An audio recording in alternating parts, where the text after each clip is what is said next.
I made this rifle entirely by myself. Taki Iudun-Anu becomes the first city councilor in the country to bring a firearm to work.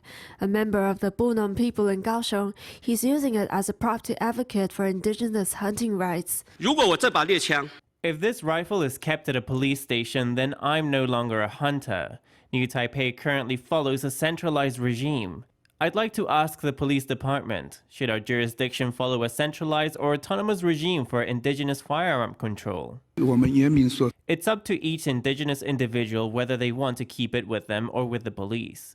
If they want to keep it themselves, then they must also install a gun cabinet, an alarm system, and surveillance cameras, just like the way it is for the police. In a country where gun ownership is strictly prohibited, seeing a firearm in person undoubtedly raises alarm.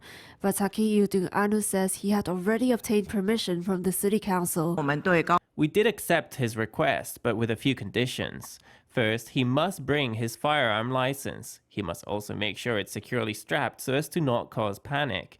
He's also forbidden from loading it to ensure safety. Kaohsiung City Council Chair Kang Yu-chen says because there are no explicit rules banning councillors from bringing props to a hearing, Taki Iudun-Anu's request was conditionally accepted after communicating with the city's police department. Apart from the conditions Kang mentioned, he was also only allowed to handle it during his time on the floor. At the same time, there were also police officers standing guard while it was in his hands.